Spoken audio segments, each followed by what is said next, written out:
السلام عليكم ورحمة الله وبركاته أصدقاء من درجة التالتة. يا مساء الفل عليكم.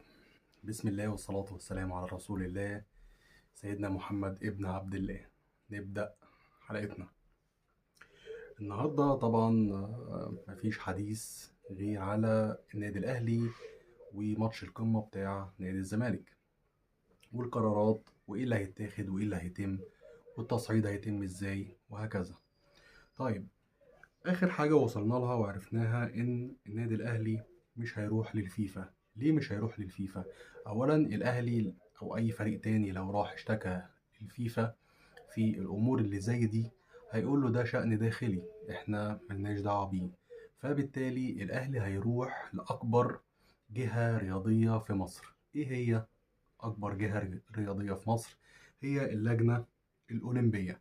اللجنة الأولمبية هي اللي بتاخد القرارات اللي زي ديت، وتقريبا كده بنسبة كبيرة جدا جدا اللجنة الأولمبية مش هتخصم من النادي الأهلي 3 نقط في آخر الموسم، وخدوها على مسؤوليتي الشخصية.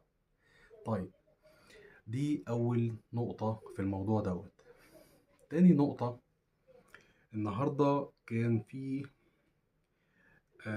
ناس كتير قوي ابتدت ترجع في كلامها وبتقول لك الأهلي لازم يتعاقب عقاب شديد جدا جدا، ولازم الأهلي يتخصم منه 3 نقط في الأول وفي الآخر وما يلعبش الدوري وينزل درجة رابعة أو درجة الأدنى والكلام الفاضي ده. مفيش حاجة هتحصل من الكلام ده، وأنا بقول لحضراتكم كله هيتحاسب. كله هيتحاسب. جهات كبيرة قوي في الدولة اتكلمت في الموضوع دوت يا جماعة، عشان الأهلي كيانه كبير قوي. الأهلي كلنا عارفين، زملكاوية قبل أهلاوية عارفين إن كيان الأهلي كبير جدا جدا جدا.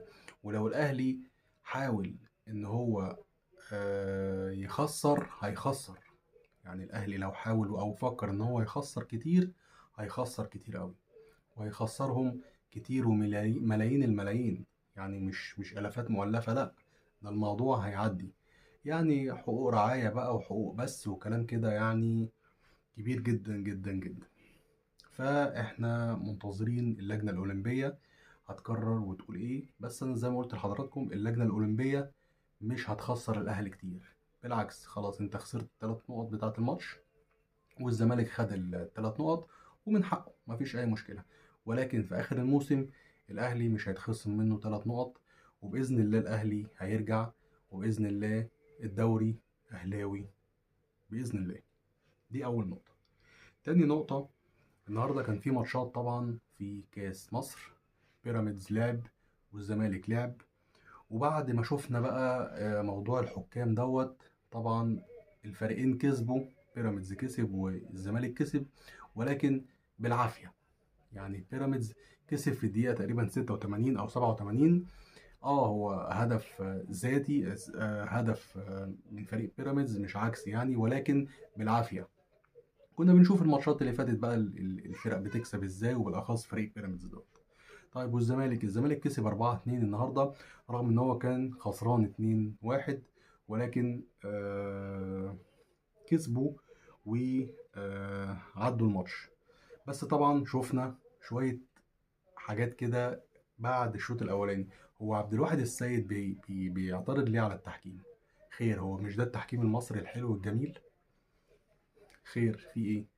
طبعا عشان ما علينا، مش عايزين بقى نتكلم في شوية حاجات جانبية كده، ولكن بعدين كل حاجة هتظهر وهتبان للجميع، وهيعرفوا مين غلطان ومين على حق. ولكن مش عايزين نشوف حد من الزملكاوية يتكلم عن التحكيم المصري. تمام، ومنتظرين اللجنة الأولمبية، وبإذن الله خير، والنادي الأهلي بطل للدوري السنة دي إن شاء الرحمن، غصب عن الجميع. شكرا لحضراتكم، طولت عليكم. ما تنسوش لايك وشير وسبسكرايب والاشتراك في القناة. تصبحوا على خير.